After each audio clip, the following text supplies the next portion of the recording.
Welcome back, guys, to another video of the Poor Investor. I have in my hands today a Canon. This one is actually the 18mm to 135mm lens that I swapped out because this was the original one that I've been using for the longest time. I believe this was the kit lens that came with the camera. Now, this camera actually belonged to my wife. I kind of just snatched it up from her because she stopped taking photography with dealing with 3 kids. It's been a little difficult. So now I actually use it for YouTube. But what I have changed is I purchased a 10mm to 18mm lens, and that's why you're getting this wider view range of things you can see in my little setup right now. I don't have to keep on focusing. It's actually, you can see everything all at one shot for the most part, where the 18mm was very limited as far as what you can see because it was like straight up in my face. Now I have this set at, I believe, 12mm, and if I kind of focus it back, you can see now 10mm you see a lot more. I kind of like it right at 12, which is my preference. Now today's video is actually not about Canon lenses. It's actually about LithiumSolar and the most recent Chia video because of my video Where Are They Now, and he kind of did a response to my video, which was pretty cool, and he showed off his entire rig, his farming, his drives, and he got into really deep details of it. So let's go check it out right now. Of course, he will be announcing me as he basically gave me a shout out, which I was like in shock. I mean, this guy even tagged in a video recently titled "Where Did All the Chia YouTubers Go?" By the Poor Investor. And to answer your question, well, I haven't really gone anywhere. My rig is still sitting here running. It's farming away. This channel primarily focuses on solar power, battery storage, things like that. You know, people tend to not like off-topic videos, so while I really do enjoy the Chia farming, I just don't do too many videos on the topic. His channel was not so much focused on Chia, and of course mine was intentionally not focused on Chia. Somehow YouTube has tagged me as a Chia channel, and ever since then, every content or video that I put out that's not Chia, my views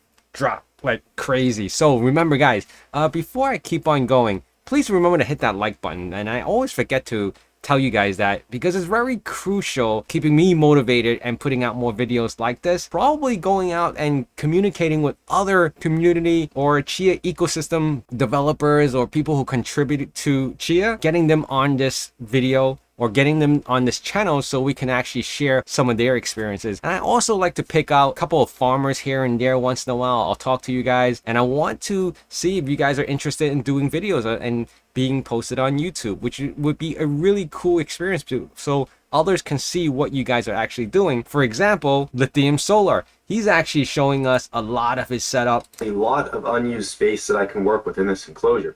Now, if you remember when I built this in the prior video, the SAS expander we used had 6 ports, and I only used 4 of the 6. So that leaves me with 2 SAS ports over here. So 1 port can control 4 drives. So 2 ports leaves me with 8 drives I can add in. There is plenty of space in this case to add in 8 drives. So you can see down here on the bottom of the case, I drilled and installed 6 standoffs. It's pretty cool that he got into so much detail to illustrate how he got his setup, his rig running. It was basically a do-it-yourself. He put this together for our entertainment, had it, and you can see he actually said 5 weeks ago. So he had these video of his current Chia, but he just never released it because he never got to it, or he felt like it wasn't, you know, viewers on his channel was something that they were interested in. But until he saw the video that I put out, and that kind of motivated him to put this out in the response, which I'm glad he did, because I thought this was amazing and is crucial to keep the Chia community growing when content creators such as himself, where he actually has about 118,000 subscribers. That's way beyond what I have. I'm only dreaming to reach that level one day. Let's keep on going to see what he actually built. It happens very easily. Once you have it bolted down to drives like this in this configuration, this thing is rock solid. So this was a super cheap way.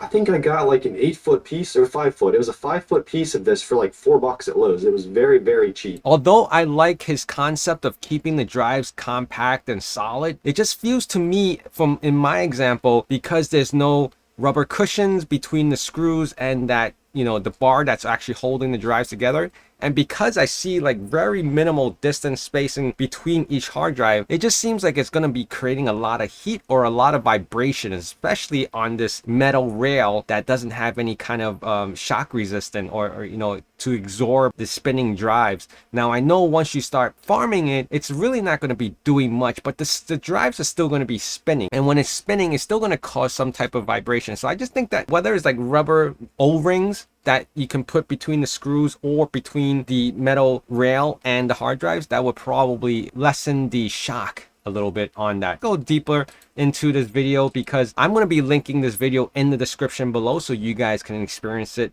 in full without me interrupting, and you know, because I've watched this a few times just to gather the things that he put together, and like, look at this, it's like amazing the way he had set this up. That's his internal. Let's check out his external and see what he has to say about that. USB based hard drives. I'd really like to put those in a JBOD enclosure, but they're running great as is, and I don't really see a reason to spend more money on a new enclosure. And then on the very bottom down here, you can kind of... Now that's exactly what I did opposite of him. I had a whole bunch of external hard drives and I bought some type of JBOD configuration and I chucked every external hard drive because I didn't have the amount of space to plug in all these things. Unlike where LithiumSolar, you can see the bottom of this rack, he has a whole bunch of power plugs for these USB, and he accommodated by having this octopus, a power protector, a power surge protector, power strip, whatever you want to call it, and he was able to fit all these in together without any issues. Now I didn't go this route because to me, I don't have anywhere to actually hide any of that, and it'll just look really messy. At least he had like a shelf and he was able to hide it underneath. Now I have wire shelves front and side of me, so you can't really hide anything. Nothing's really enclosed. Everything's open, so you can see like to the very bottom of the floor, and I would just have all these wires sticking around. That wouldn't be really practical for me. So let's see what else he has to say in regards to that. 5x3 is 15 AC adapters into this. And here's just a back shot of all the externals. You can see I've got a hole drilled in the shelf where I fished up all the power wires to help with cable management a little bit. All of the USB cables are going back to the shelf. And there you can see the USB hubs mounted on the back. So one question I was getting asked quite a bit is what happened to the Raspberry Pi 4? Many of you know I was farming with a Raspberry Pi 4 4GB version. Unfortunately, once the first dust storm hit, the Raspberry Pi 4 just couldn't keep up with the amount of transactions. And that was one of the videos, because he only released 2 videos and one of them was about the Raspberry Pi that he had. I made that comment about what happened to the Raspberry Pi during that dust storm. He said it didn't handle it. So obviously he got rid of that, and now he has implemented a bigger, stronger, better farming configuration to accommodate any dust storms going forward. Hopefully. So of course, even though I think Chia came out in the beginning saying Raspberry Pi this and that, it can do farming because it's very low on the spectrum of utilizing processing and memory and all that, but in reality I think it's changing with the times where dust storm is a reality and is going to happen more often. Raspberry Pi is just not going to be able to stand there and defend it better than a actual processor such as an i3, i5, i7, or you know, the Ryzen 3, 4, 5, whatever series. Raspberry Pi, I think it's just its time is through with Chia farming, in my honest opinion. I don't think anyone should really utilize that as an option to farm Chia. You can test it, you can play around with it, but the reliability I just think is not there. If you're not aware of what the dust storm was, it's basically somebody out there somewhere for some unknown reason is sending just hundreds of thousands of very tiny transactions to the network. I don't know if they're trying to load test it or break it or what they're trying to do, but what ends up happening is it's kicking off all the low performing nodes on the network, of which the Raspberry Pi 4 was one of. Dust storm is something very trivial. We don't know. Like he said, it can be a whole different scenario where individuals are targeting it, or they could be machines just doing it. Nothing can be really explained on the blockchain of Chia why these dust storms happen. It's very hard. It's very difficult. Maybe someone puts together a program, wrote a script that was just accidentally and they released it and it's causing this dust storm, or maybe they're doing it intentionally. No one knows. So it's very crucial that you have a system that's a little more beefy to accommodate these dust storms from happening in the future as it keeps on happening. And I'm sure as Chia exists on the blockchain, I believe these dust storms are going to continuously happen. The question I get asked quite a bit is this actually making any money? Have I broken even? And the answer is no, I really haven't broken even. I haven't made all my money back yet. But I really see this as a long-term investment. I totally agree with him here, and I'm sure when he sees this video, if he sees this video, that he will agree as well. I have not made any money back. I've actually probably still in a really deep negative as far as spending on rigs, hardware, and this and that. Now, a lot of people are saying, why you continue doing it? It just doesn't make any sense. That is very true. That is very true. But of course, nothing will happen overnight. And as far as I can see it, Chia is still somewhat of an overnight project that hasn't blossomed yet, meaning it's still less than a year old. As of this video, February 16th, 2022, it still has not been a year since the mainnet launch.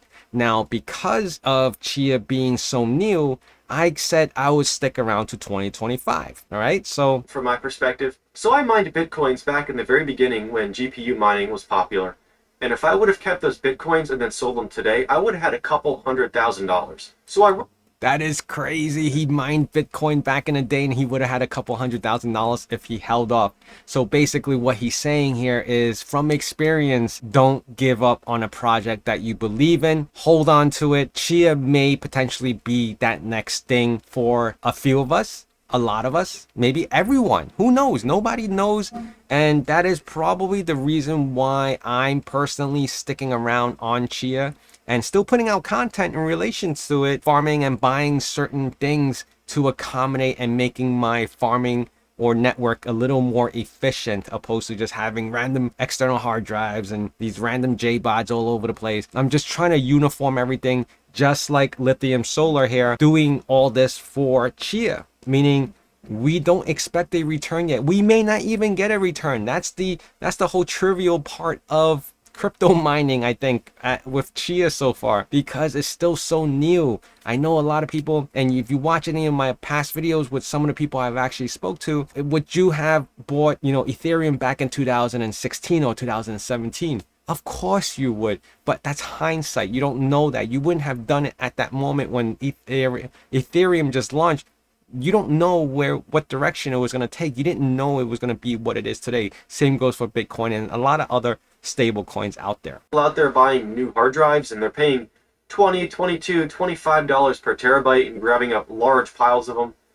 That's not what I'm doing. I really don't see the point in doing that. Sure, I have some new hard drives, and particularly the external ones, but all of the internal ones in this enclosure behind me you see here are all used hard drives. So I've been very, very important tip that he just gave here is that if you're trying to get into Chia now, or even if you've been doing it for a while and you want to expand on your farming network space or your own plot sizes, the amount of plots that you want to create on these hard drives that you're purchasing, try to buy it used. Try to be more economical. Don't go spending $25 per terabyte. You're not going to get back a good return on that. But if you were to pick it up used on the market, whether it's like Facebook Marketplace or eBay or any other places that you can get used hard drive for a great deal, do that instead, opposed to spending so much on retail prices, like going to Best Buy or a Micro Center. Some of the mistakes that I did in the very beginning was buying new hard drives, and I wish I can turn back around and say, no, I'm going to go and look for very old used hard drives that can accommodate X amount of terabytes. Guys, I'm not interested in purchasing new hard drives. I am primarily buying used equipment that nobody else wants at this point. So the argument of driving up hard drive prices is ridiculous from my point of view, at least. Additionally, the equipment's out there to be purchased for the user to use it the way the user wants to use it. So just because that use does not agree with that person's particular opinion does not mean it's a waste of hard drives. And for the total space, I get asked quite a bit. This is 392 terabytes of raw space, and that's approximately 358 terabytes of formatting capacity. I do plan on adding more drives soon. As I mentioned, I'm building out this enclosure. I have 9 more 10 terabyte drives I can add in there. I'm currently plotting some of them. The drives you see piled up are plotted already, so I'm pretty much just pulling these ones out, putting the new drive in, filling it, putting it up there until I get this enclosure built. And speaking of pulling drives, that's another fantastic thing about these SAS drives, is I can simply unmount the drive, pull it out of the case, and slide a new one in. I don't have to worry about shutting the whole thing down, restarting all the clients, or anything like that. I totally agree with him. I love the fact that these servers can do that, meaning you can pull out drives, copy the plots, and then replot them on a different machine and move them around without having to shut down the actual hardware, which is amazing. But of course, you know, there's some JBots where you can't do that, and you would have to turn down the entire machine to get to one particular hard drive. And the problem with JBots, in my opinion, is that unless you're labeling them, you know, carefully, and what's showing in the command or the Windows interface compared to what you have sitting on the JBot rack or whatever you have, it may be a little difficult to identify which one is the one that's not responding. With these JBot servers, you can actually see there's light indicators on them that says, okay, this one's not lit. Then you know that that particular drive may be the issue. Your hard drive is not responding. All right. Most of the time, it's pretty accurate that if there's no light, the hard drive is not responding. So you can see here on his machine, all of these are lit up, so you know they're all functioning properly. The time when you could tell that there's something wrong is when there's no LED. So let's get to the last segment of this video. On the Chia coins, I hope that answers some of the questions I've been receiving. I don't plan on doing many more Chia related videos. However, if there's a topic that's of particular interest or I'm making a big change or something, I'll probably video that. But otherwise, there's just not much touching it. This thing just sits down here and it runs, and there's very minimal maintenance. I don't look at it. I usually keep the Space Pool page open just to see when I find blocks or... So he's on Space Pool, and of course, like any other farmer, he knows the deal. You just put it out there and it doesn't really do much. Maybe until the day the staking comes out, and he may transition some of that stuff over, like his XCHs over to a staking. Who knows?